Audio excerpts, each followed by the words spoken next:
Good morning students. आज हमारा अगला टॉपिक जो आता है electric field intensity due to electric dipole आता है। ठीक है, डेरिवेशन है, दो डेरिवेशन है।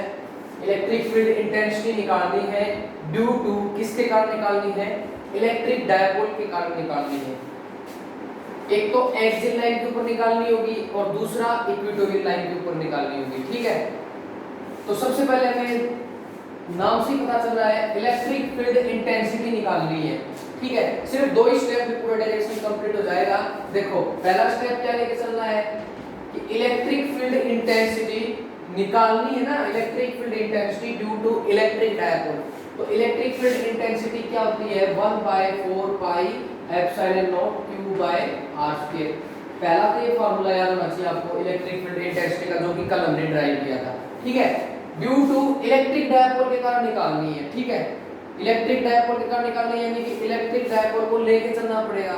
अब इलेक्ट्रिक डायपोल क्या होता है, इलेक्ट्रिक डायपोल दो चार्जेस का अरेंजमेंट होता है। दोनों के दोनों चार्ज क्या होना चाहिए, इक्वल एंड अपोजिट।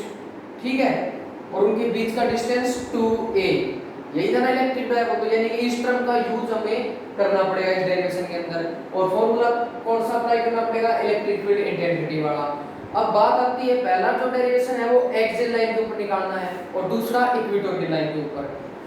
अगर इलेक्ट्रिक डायपोल, सबसे पहले इलेक्ट्रिक डायपोल कंसीडर करूं मैं, ए पॉइंट के ऊपर कोई माइनस q चार्ज सिचुएटेड है और बी पॉइंट के ऊपर कोई चार्ज प्लस q है। ठीक है, और उनके दोनों के बीच का डिस्टेंस 2a है। ठीक है, तो ये हमारा यहाँ तक क्या हो गया, इलेक्ट्रिक डायपोल का यूज हमें हो गया। ठीक है, अगर इसी एक्सिस के ऊपर एक पॉइंट p कंसीडर करूं, इसी लाइन के ऊपर, अगर इसी एक्सिस के ऊपर कोई भी p पॉइंट कंसीडर करके चलूं तो वो उसका एक्सियल लाइन का डेरिवेशन होगा। ठीक है, और अगर कोई भी p पॉइंट इसके परपेंडिकुलर कंसीडर करूं तो वो डेरिवेशन उसके इक्वेटोरियल लाइन का होगा। ठीक है, लेकिन हमें सिर्फ आज एक ही डेरिवेशन करना है, एक्सियल लाइन वाला। एक्सियल लाइन का मतलब इसी एक्सिस के ऊपर हमें एक p पॉइंट कंसीडर करना है और उस p पॉइंट पर हमें क्या निकालनी है, electric field intensity due to electric dipole. ठीक है, और हमें ये भी कंसीडर करना है कि इस p पॉइंट के ऊपर कोई भी हमने एक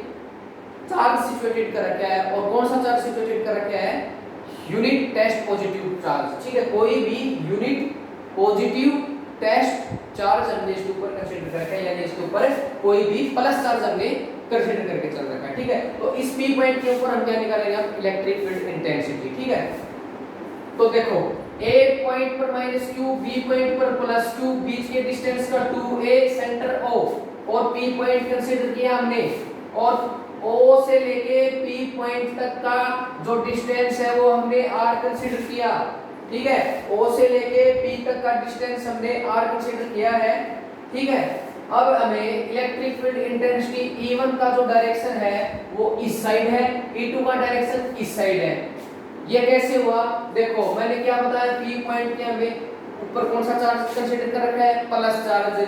तो देखो B पॉइंट पर कौन सा चार्ज है, प्लस, और इसके ऊपर भी प्लस, तो E1 क्या होगा, रिपेल।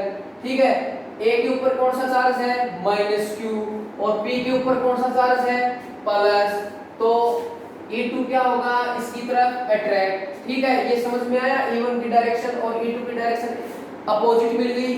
ठीक है, पहला स्टेप हमने इलेक्ट्रिक फील्ड इंटेंसिटी का बताया था, फार्मूला याद रखिए। दूसरा स्टेप हमें थोड़ा सा लॉजिक है कि इसके अंदर वेक्टर का यूज होगा, वेक्टर एडिशन का यूज होगा। वेक्टर एडिशन का मतलब क्या है, बताता है वेक्टर एडिशन क्या बताता है, अगर कोई भी दो वेक्टर सेम डायरेक्शन में है, पहला वेक्टर भी इसी डायरेक्शन में है और दूसरा वेक्टर भी इसी डायरेक्शन में है, तो दोनों वेक्टर क्या हो जाएंगे, ऐड। अगर दोनों वेक्टर अपोजिट डायरेक्शन में है, एक वेक्टर इस साइड है, दूसरा वेक्टर इस साइड है, तो दोनों के दोनों वेक्टर क्या होंगे, सब्ट्रैक्ट। ठीक है, ये बातें हमें पता होनी चाहिए, +1 का बेसिक है। ठीक है, तो बस पूरा डेरिवेशन कंप्लीट हो चुका है। ठीक है, अब हमें क्या निकालना है, इलेक्ट्रिक फील्ड इंटेंसिटी निकालनी है। कहाँ निकालनी है, P पॉइंट के ऊपर निकालनी है, और ड्यू टू किसके कारण निकालेंगे, सबसे पहले हम +q के कारण निकालेंगे। ठीक है, अब +q के कारण हमारी क्या निकलती है, देखो E1 हमारे यहाँ इलेक्ट्रिक फील्ड इंटेंसिटी क्या निकलेगा, 1/4 पाई एप्सिलॉन नॉट q बटा r स्क्वायर होता है। यही होता है इलेक्ट्रिक फील्ड इंटेंसिटी। लेकिन यहाँ क्या आ गया r माइनस a का whole square. r minus a कैसे आया, देखो इतना इतना डिस्टेंस पूरा r है, ये यहाँ से लेके यहाँ तक का डिस्टेंस r है, हमें तो क्या निकालना है, +2 के ऊपर निकालनी है, इसके ऊपर निकालनी है इलेक्ट्रिक फील्ड इंटेंसिटी। तो देखो इतना r है और ये पूरा a है, तो ये आधा a और ये आधा a, समझ में आ गया। a से लेके b तक का डिस्टेंस 2a है, तो ये भी a यानी ये भी a। तो देखो इसका और इसका डिस्टेंस कितना निकलेगा bp का, r में से ये a घटा दूं तो यही बचेगा, तो इस कारण r माइनस a का होल स्क्वायर आया, डिस्टेंस का स्क्वायर। समझ में आया, ये तो हो गया electric field intensity plus q का।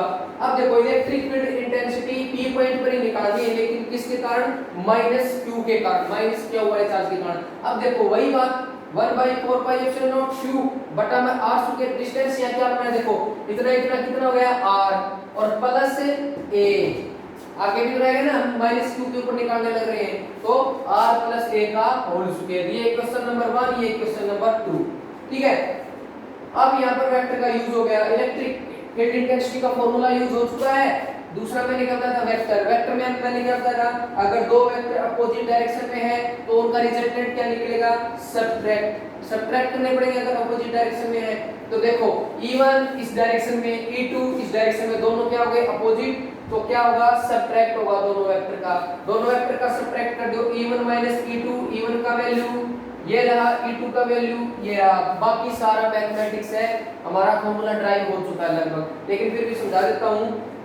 देखो Q/4 पाई एप्सिलॉन नॉट इसमें भी है और इसमें भी है, तो ये क्या हमें मिल गया, कॉमन। अंदर क्या बचा, 1/r माइनस a का whole square minus 1/r plus a का होल स्क्वायर, ठीक है। ये एज इट इज, नीचे देखो a minus b, a plus b, LCM लोगे तो क्या फॉर्मूला बनेगा, a square minus b square, ठीक है। तो r square minus a square पूरे का स्क्वायर, ये क्या मिल गया हमें, एलसीएम, सॉरी यहाँ देखो ये हमें क्या मिल गया, एलसीएम, और एलसीएम मिल गया तो ये इससे कैंसिल, ऊपर क्या बचा, r प्लस a का होल स्क्वायर, और उसको बोलोगे तो r square plus a square plus 2ar, ठीक है। अब ये इससे कैंसिल हो गया, क्या बचा, r माइनस a का होल स्क्वायर यानी minus r square minus a square plus 2ar। अब r स्क्वायर से r square cancel, a square से a स्क्वायर कैंसिल, 2ar हमें कितना मिल गया, 4ar, कितना मिल गया, 4ar, और 4ar को मैं क्या लिख सकता हूँ, 2r into 2a, बढ़ना तो वही है, फॉर्मूला तो यही बनेगा, 2r into 2a, 4ar, नीचे वही एज इट इज, ठीक है। अब अगर एक कंडीशन लगा दी, इफ क्या, कि r is greater than a, r क्या है, बहुत बड़ा है a से, तो a को फिर क्या करना पड़ेगा, नेगलेक्ट करना पड़ेगा, खत्म करना पड़ेगा, तो कर दो खत्म, फॉर्मूला वही है q/4 पाई एप्सिलॉन नॉट। अब ध्यान से देखो डायपोल मोमेंट क्या होता था, इलेक्ट्रिक डायपोल मोमेंट क्या होता था, q into 2a, कुछ याद आया, electric dipole moment is defined as the product of charges and certain distance. ये q रहा, ये 2a रहा, तो इसकी जगह मैं क्या पुट कर सकता हूँ, p, तो p पुट किया, ऊपर क्या बचा है, 2r यानी 2pr/4 pi epsilon not, a square को क्या कर दिया, नेगेट कर दिया, r की पावर 2 और 2 4, ठीक है।